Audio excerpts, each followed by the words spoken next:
저는 북한 해군에서 7년간 통신병으로 근무했습니다.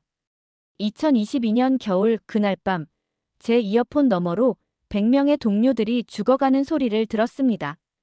하지만 며칠 뒤, 그 사건은 영웅적 전사라는 거짓으로 포장되었습니다. 2024년 탈북에 성공한 한 여성이 목숨을 걸고 증언하는 북한 군대의 충격적 실상. 그녀가 통신실에서 직접 들은 마지막 무전 내용은 무엇이었을까요? 여러분의 구독과 좋아요가 더 많은 탈북민들의 진실된 이야기를 전할 수 있는 힘이 됩니다. 그날 밤, 저는 숨소리조차 내지 못하고 어둠 속에 웅크리고 있었습니다. 중국 어느 농촌 마을, 돼지 냄새가 코를 찌르는 허름한 방 한 칸. 불은 이미 1시간 전에 껐고 창문 틈으로는 파란 경광등 불빛이 스멀스멀 새어 들어오고 있었습니다. 복도에서 들려오는 발소리, 그리고 계단을 올라오는 무거운 구두 소리. 꽝꽝꽝. 문 열어. 공안이다. 그 말을 듣는 순간 제 심장은 터질 듯이 뛰었습니다. 옆에 함께 숨어있던 일행 3명도 숨을 죽인 채 서로의 눈만 바라볼 뿐이었습니다. 우리 모두 알고 있었습니다. 여기서 잡히면 다시 강 건너 북으로 끌려간다는 걸. 공안들이 복도를 오가며 방마다 문을 두드렸습니다. 점점 가까워지는 발소리. 저는 그때 생각했습니다. 아, 이게 내 인생에서 두 번째로 죽음을 떠올리는 순간이구나. 첫 번째는 북한 해군 기지 통신실에서였습니다. 제가 19살부터 26살까지 7년을 보낸 그곳에서 말이죠. 이어폰 너머로 들려오던 비명들. 배가 기운다. 구명조끼가 없다. 물이 들어온다. 100명 가까운 동무들이 차디찬 바다에 빠져 죽어가는 소리를 저는 그대로 들었습니다.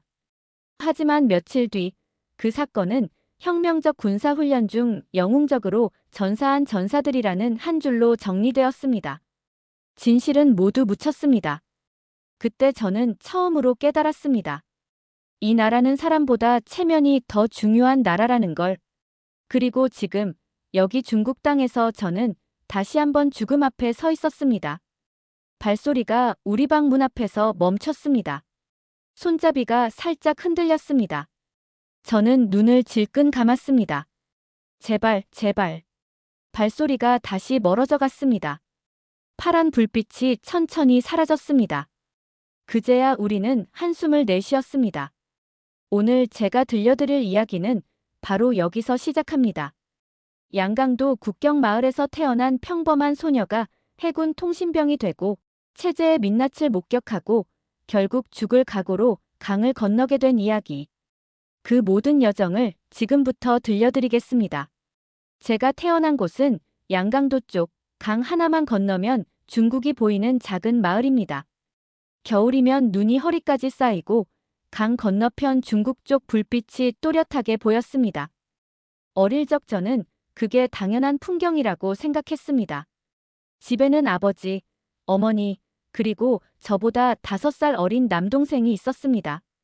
아버지는 벌목장에서 나무를 하셨고 어머니는 장마당에서 옥수수 국수를 팔았습니다. 남동생은 늘 배가 고프다며 제 밥그릇을 슬쩍 훔쳐보던 아이였습니다. 아침이면 인민반장 아주머니가 집집마다 출석을 확인했고 학교에서는 위대한 수령님 초상화 앞에서 경례를 했습니다. 점심시간이면 배급소 앞에 긴 줄이 섰지만 배급표는 있는데 배급은 없는 날이 더 많았습니다. 조금만 더 참으면 강성대국이 된다. 선생님들, 동네 강연회, 텔레비전에서 모두 똑같이 말했습니다. 저는 그때까지 그 말을 의심하지 않았습니다. 제가 고등중학교를 다니던 2018년쯤 집안 사정은 조금씩 나빠지고 있었습니다. 그래도 그때까지는 그럭저럭 살만했습니다. 옥수수밥이라도 하루 3끼는 먹었고 장마당에는 중국산 물건들이 제법 돌았습니다. 하지만 2020년 전염병이 전 세계를 휩쓸면서 모든 게 달라졌습니다. 국경이 완전히 봉쇄되고 장마당 물가는 하늘 높은 줄 모르고 치솟았습니다. 쌀값이 몇 달 만에 2배, 3배로 뛰었습니다. 이제 어떻게 사나? 어머니는 밤마다 한숨을 쉬었고 남동생은 점점 말라갔습니다. 그 무렵 군대에서 선전대가 마을에 내려왔습니다. 깨끗한 흰 제복을 입은 해군 장교가 말했습니다. 해군은 혁명의 전초선이다. 바다를 지키는 자가 조국을 지킨다. 반짝이는 군복을 보면서 저는 생각했습니다. 저기 가면 적어도 굶지는 않겠지. 집에 돌아와 어머니께 말씀드렸습니다. 어머니, 저 해군 지원하려고요. 어머니는 한참 동안 말없이 제 얼굴을 바라보시더니 천천히 고개를 끄덕이셨습니다. 그렇게 저는 19살 봄 해군 통신병으로 차출되어 고향을 떠났습니다. 해군 기지에 배치된 건 2018년 여름이었습니다. 동해안 어느 군 항구, 구체적인 지명은 말씀드릴 수 없지만 바닷바람이 거세게 불고 녹슨 철조망이 해안선을 따라 이어진 곳이었습니다. 저는 통신병으로 배치되었습니다. 교환대 앞에 앉아 함선들과 육지를 연결하는 일이었습니다. 통신 교육은 생각보다 빡빡했습니다. 함선 번호, 간부들 내선 번호, 비상 연락망까지 150개가 넘는 번호를 외워야 했습니다. 높은 간부가 전화를 걸면 목소리만 듣고도 알아채야 했습니다. 예, 박동지, 인차 연결하겠습니다. 한 번이라도 틀리면 책상이며 의자가 발길질당했습니다. 군 생활은 제가 상상했던 것과 달랐습니다. 밥은 주긴 주는데 옥수수밥에 무국이 전부였습니다. 군화도 나라에서 준다더니 재생 고무로 만든 낡은 신발, 이른바 지하족을 받았습니다. 가시가 찔러도 그대로 밑창을 뚫고 올라오고 몇 달만 신으면 밑창이 떨어져 나갔습니다. 그래도 저는 버텼습니다. 이 정도는 견딜만하다. 집보다는 낫다. 그렇게 생각하며 통신실 근무를 섰습니다. 그 사건은 2022년 겨울에 일어났습니다. 그날도 평범한 밤 근무였습니다. 통신실에는 저 혼자 있었고 낡은 무전기에서는 지지직 잡음만 들렸습니다. 그런데 갑자기 비상 주파수가 터졌습니다. 여기 327암. 배가 기울고 있다. 기관이 멈췄다. 목소리가 떨렸습니다. 저는 급하게 상급에 연결했습니다. 구명조끼. 구명조끼가 없다. 물이 들어온다. 이어폰 너머로 비명이 들렸습니다. 누군가 고함을 지르고 누군가는 울부짖었습니다. 저는 그 자리에서 얼어붙었습니다.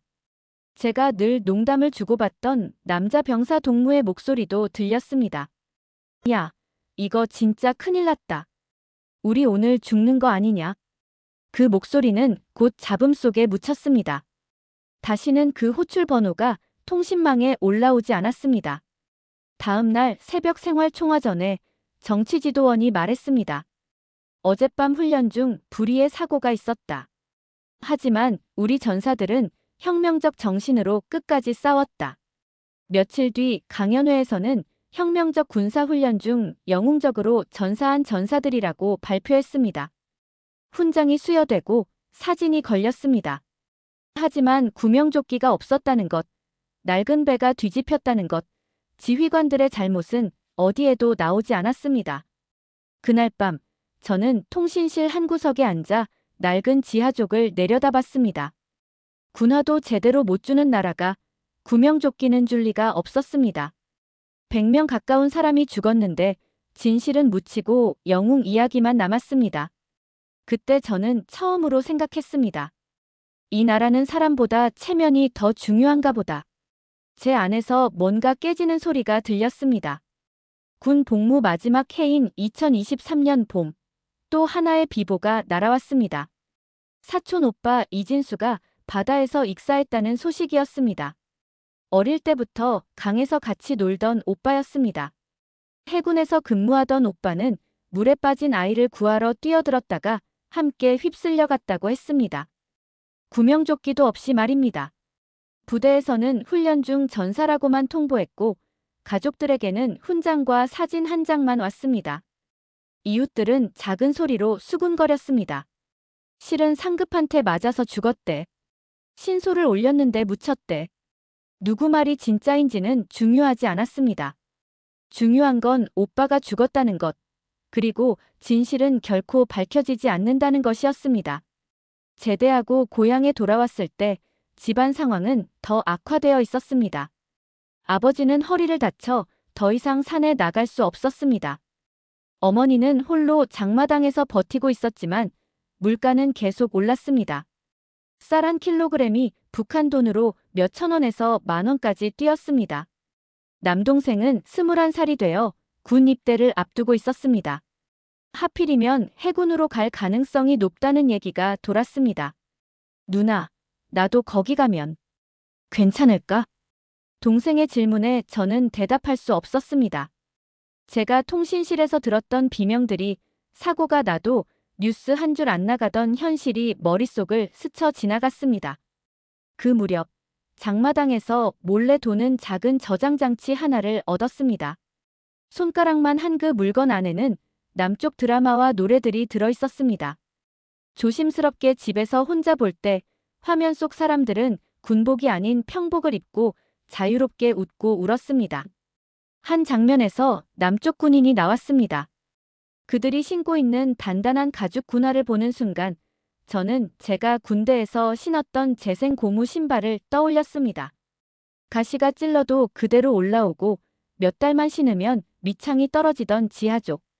그 신발과 저 군화 사이의 차이가 곧 두 나라의 차이처럼 느껴졌습니다. 이대로 살다가 우리 가족 하나씩 없어지는 거 아닐까? 어느 날 밤 저는 어머니께 조심스럽게 말을 꺼냈습니다. 어머니, 저 남쪽으로 가보려고요. 어머니 얼굴이 하얗게 질렸습니다. 야, 그 말은 다시는 입 밖에 내지 마라. 누가 들으면 우리 집안 끝이다. 하지만 저는 이미 결심한 뒤였습니다. 몰래 정보를 모으기 시작했습니다. 장마당에서 브로커를 아는 사람을 찾고 강이 얕아지는 때와 초소 교대 시간을 귀동량으로 주워들었습니다. 죽을 각오로 결심을 한 뒤에도 매일 밤 두려움에 떨었습니다. 하지만 그 두려움보다 더 무서운 건 동생이 제가 있던 그 지옥으로 가는 것이었습니다. 아무것도 하지 않고 가족이 하나씩 쓰러져가는 모습을 보는 것이었습니다.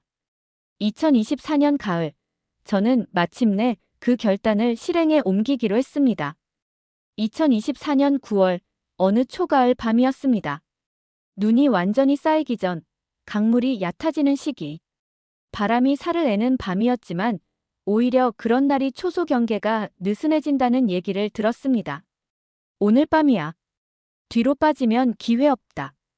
브로커가 속삭였습니다. 저를 포함해 4명이었습니다. 중년 부부 한 쌍, 저, 그리고 또 다른 젊은 여성. 모두 작은 보따리 하나씩만 들고 나왔습니다. 집에 있는 모든 것을 가져갈 수는 없었습니다. 들고 갈 수 있는 건 마음속에 남은 얼굴들 뿐이었습니다. 강둑으로 내려갈수록 발밑에서 사각사각 소리가 났습니다. 그 소리가 너무 크게 느껴져서 저는 일부러 다른 사람들 발소리에 제 소리를 섞었습니다. 저 멀리 초소 쪽에서는 희미한 불빛과 함께 군인들의 웃음소리가 들렸습니다. 신발끈 꽉 조여라. 미끄러지면 그대로 끝이다. 저는 군대에서 신던 낡은 지하족을 그대로 신고 있었습니다. 밑창이 반쯤 닳았지만 새 신발을 살 돈은 없었습니다. 강둑 끝에 섰을 때 물소리가 들렸습니다. 검은 강물이 제 앞에 펼쳐져 있었고 저 건너편에는 중국 땅의 희미한 불빛이 보였습니다. 들어간다. 소리 내지 마. 물에 발을 담그는 순간 뼛속까지 파고드는 차가움이 올라왔습니다. 발목, 무릎, 허벅지. 물은 점점 깊어졌습니다. 허리까지 물이 차올랐을 때 발밑돌이 미끄러웠습니다. 아! 비명이 나올 뻔했지만 이를 악물고 참았습니다. 앞사람 등만 보고 한 걸음 한 걸음 나아갔습니다. 제가 통신실에서 들었던 마지막 무전들이 떠올랐습니다. 배가 기운다. 구명조끼 없다. 저도 지금 물속에서 미끄러지면 누구도 찾지 못할 거라는 생각이 머리를 스쳤습니다. 강 한가운데쯤 갔을 때였습니다. 컹컹컹. 갑자기 뒤쪽에서 개 짖는 소리와 함께 탐조등이 하늘로 치솟았습니다. 모두 본능적으로 몸을 낮추고 물속에 엎드렸습니다. 숨소리조차 들키면 안 되는 순간이었습니다. 입술은 얼어붙었고 손은 감각이 사라졌습니다. 심장은 터질 듯 뛰었지만 움직일 수 없었습니다. 탐조등 빛이 강 위를 훑고 지나갔습니다. 제 머리 바로 위를 스쳐갔을 때 저는 눈을 질끈 감았습니다. 제발, 제발. 마음속으로 부모님을, 동생을 떠올렸습니다. 미안해, 동생아. 누나가 먼저 간다. 얼마나 그렇게 있었는지 모르겠습니다. 탐조등이 다른 방향으로 돌아가고 초소 쪽에서 담배 불빛이 보였습니다. 브로커가 조용히 손짓했습니다. 지금이다. 우리는 기어서 중국 땅 쪽 강둑으로 올라갔습니다. 눈이 아닌 흙이 발밑에서 느껴지는 순간 저는 그 자리에 주저앉았습니다. 온몸이 떨렸고 숨이 제대로 쉬어지지 않았습니다. 하지만 기쁨은 없었습니다. 강은 건넜지만 이제 더 큰 지옥이 기다리고 있다는 걸 알았으니까요. 중국 땅을 밟던 첫 순간 저는 자유를 얻었다고 생각했습니다. 이제는 총알이 날아오지 않겠지. 이제는 굶지 않겠지. 하지만 곧 알게 됐습니다. 총알 대신 저를 노리는 건 단속과 북송의 공포라는 걸요. 처음 숨은 곳은 어느 농촌 마을 외곽, 돼지우리 옆 허름한 창고였습니다. 낮에는 문을 잠그고 밤에만 살금살금 나와 화장실을 다녀왔습니다. 창고 안 공기는 퀴퀴했고 돼지 냄새와 곰팡이 냄새가 섞여 코를 찔렀습니다. 그래도 북한 군 막사의 냄새를 생각하면 이상하게 익숙했습니다. 브로커는 우리에게 말했습니다. 너희는 사람이 아니라 돈이다. 북으로 팔릴 수도 있고 남으로 갈 수도 있다. 잘해야 산다. 그 말이 농담이 아니라는 걸 저는 여러 번 확인했습니다. 저와 같이 온 젊은 여성은 어느 집으로 보내졌다가 며칠 뒤 얼굴이 퉁퉁 부은 채 돌아왔습니다. 그 일에 대해 아무도 큰 소리로 말하지 않았습니다. 그저 조용히 있어야 산다는 말만 반복됐습니다. 한 번은 공안 단속이 뜬다는 소문이 돌았습니다. 그날 밤 저는 자전거를 타고 다른 마을로 이동해야 했습니다.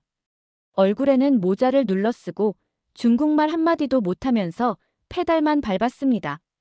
잡히면 다시 강 건너 저쪽으로 끌려가겠지.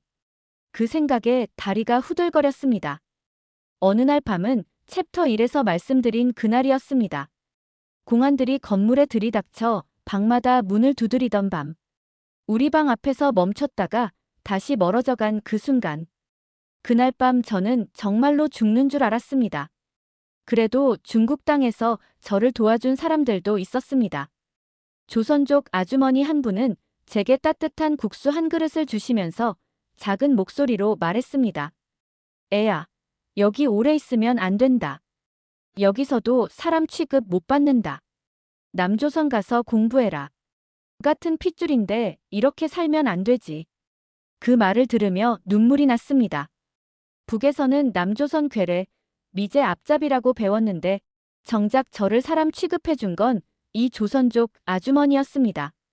한국으로 가는 길은 생각보다 훨씬 비쌌습니다. 브로커는 자꾸만 돈 얘기를 했고 저는 연락이 닿지 않는 가족을 떠올리며 속이 타들어갔습니다.